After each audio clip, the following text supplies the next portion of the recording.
Bismillahirrahmanirrahim. Assalamualaikum warahmatullahi wabarakatuh. Perkenalkan, nama saya Deriska Amsya Putri dengan NIM 1015911068824. Baik teman-teman, saya dari kelas 3 DPAI.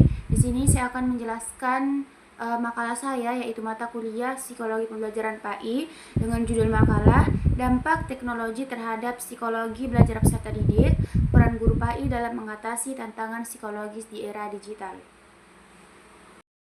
Nah, sekarang kita masuk di bagian latar belakang.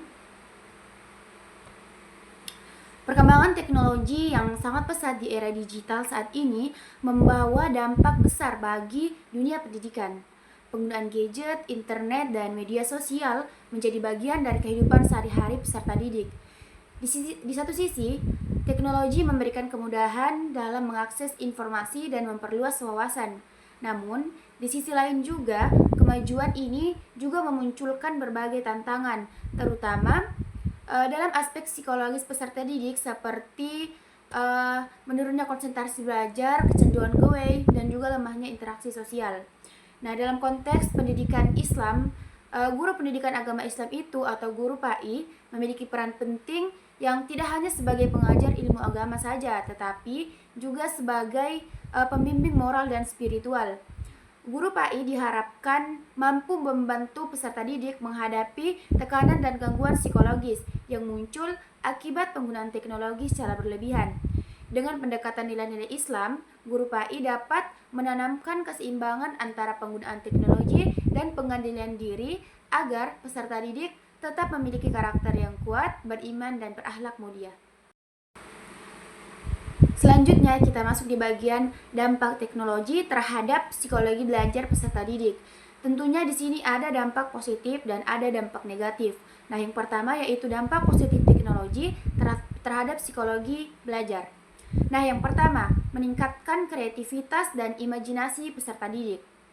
Teknologi seperti gadget, aplikasi belajar interaktif, dan platform multimedia dapat menstimulasi imajinasi siswa. Melalui media digital, mereka dapat membuat gambar, video, atau konten kreatif yang membantu menumbuhkan rasa ingin tahu dan daya cipta. Kemudian yang kedua, mempermudah akses informasi dan memperluas wawasan belajar. Teknologi memudahkan peserta didik mengakses sumber belajar kapanpun dan dimanapun. Mereka dapat mencari materi tambahan melalui internet, media sosial, atau aplikasi pendidikan online. Kemudian yang ketiga, meningkatkan kemampuan dan komunikasi atau kolaborasi. Melalui media digital seperti Google Classroom, Zoom, dan grup belajar daring, siswa dapat berinteraksi dengan guru maupun teman. Hal ini dapat membantu meningkatkan keterampilan sosial dan kerjasama. Kemudian yang keempat, yaitu menumbuhkan kemampuan berpikir analitis dan strategi belajar mandiri. Nah, beberapa aplikasi permainan edukatif dan simulasi berbasis teknologi melatih siswa berpikir kritis dan mengasah kemampuan dalam memecahkan sebuah masalah. Nah, yang kedua yaitu dampak negatif teknologi terhadap psikologi belajar.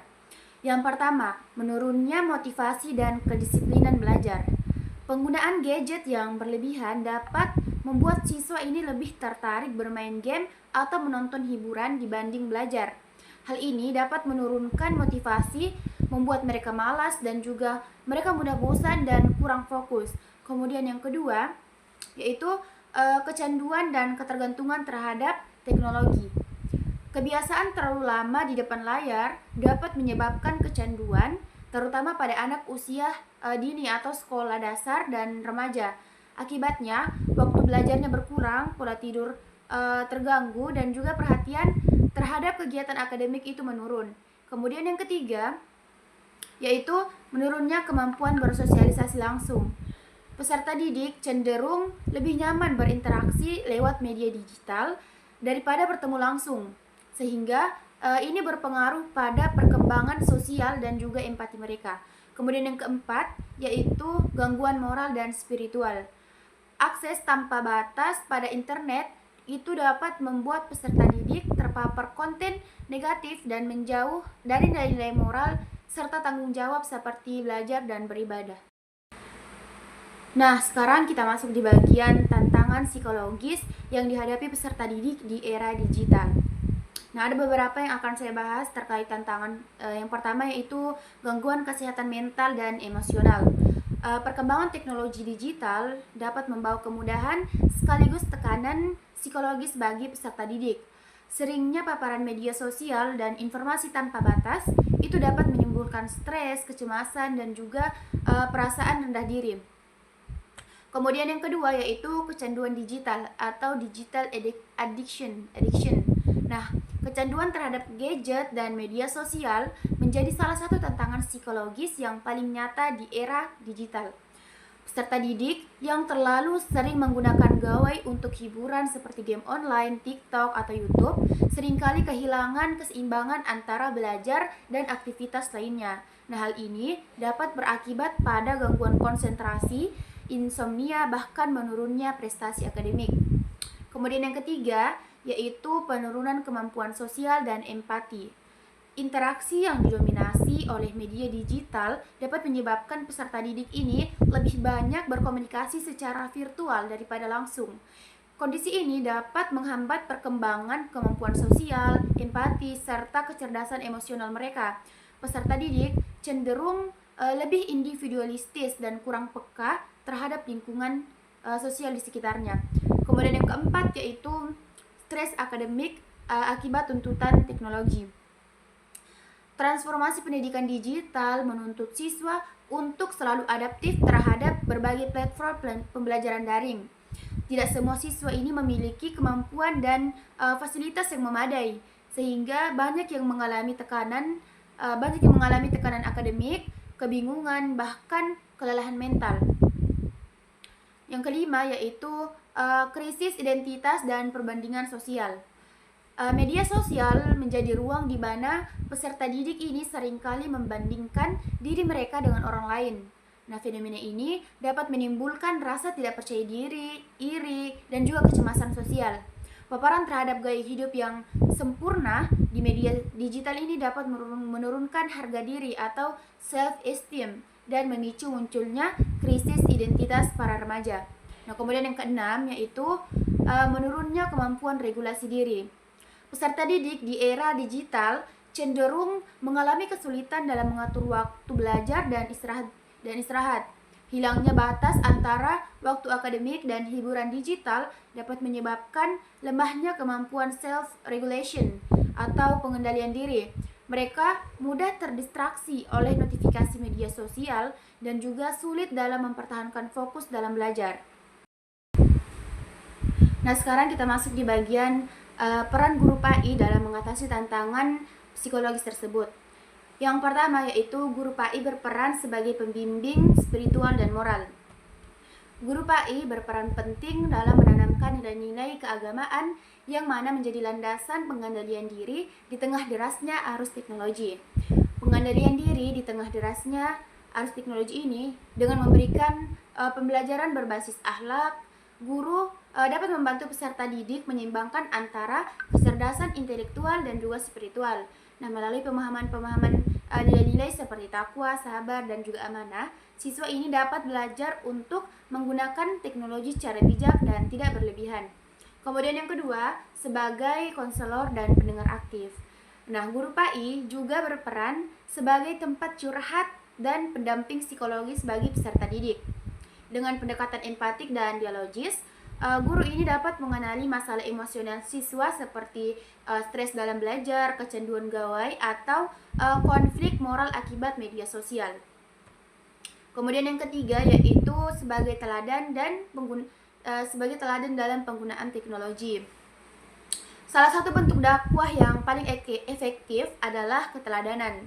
Nah, guru PAI perlu menunjukkan sikap bijak dalam menggunakan media digital seperti tidak menyebar hoaks, kemudian menghindari konten negatif, dan menggunakan media sosial ini untuk menyebarkan pesan positif. Nah, keteladanan ini dapat menumbuhkan kesadaran pada siswa tersebut bahwa teknologi ini bisa menjadi sarana amal jariah jika digunakan untuk hal yang baik, seperti berdakwah, belajar Al-Quran digital, atau berbagi inspirasi keislaman. Nah, kemudian yang keempat yaitu sebagai inovator pembelajaran yang menyenangkan. Nah, guru PAI harus mampu menyesuaikan metode pembelajaran dengan perkembangan teknologi tanpa mengabaikan aspek psikologi siswa. Melalui media pembelajaran digital seperti video interaktif, kuis online, atau aplikasi pembelajaran Al-Quran, guru bisa menciptakan pengalaman belajar yang bermakna dan tidak membosankan. Kemudian yang kelima, yaitu menumbuhkan literasi digital Islami.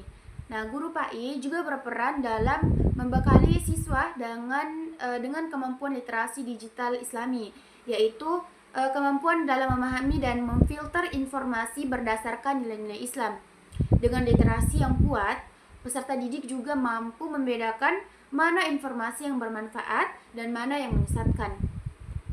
Kemudian yang keenam yaitu membangun lingkungan sekolah yang religius dan sportif.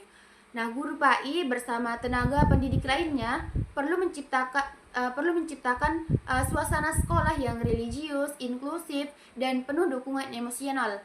Kegiatan seperti murojaah, tadarus bersama, atau kajian remaja Islami itu dapat menjadi media penguatan mental spiritual siswa. Nah, lingkungan yang positif akan membantu peserta didik merasa diterima, dihargai, dan memiliki arah hidup yang lebih jelas meskipun hidup di tengah tekanan sosial digital. Jadi kesimpulannya, perkembangan teknologi digital dapat berpengaruh besar terhadap psikologi belajar peserta didik. Teknologi memberi kemudahan dan mendorong kemandirian, tetapi juga dapat menimbulkan kecanduan, stres, dan juga penurunan motivasi. Karena itu, peran guru PAI sangat penting sebagai pembimbing moral dan spiritual agar peserta didik itu mampu menggunakan teknologi secara bijak, menjaga keseimbangan antara kecerdasan intelektual, moral, dan juga spiritual. Baik, itulah tadi pemaparan materi dari saya. Semoga bermanfaat bagi teman-teman sekalian. Saya Dariska Kamsia Putri. Billahi fisabilillah haq fastabiqul khairat. Wassalamualaikum warahmatullahi wabarakatuh.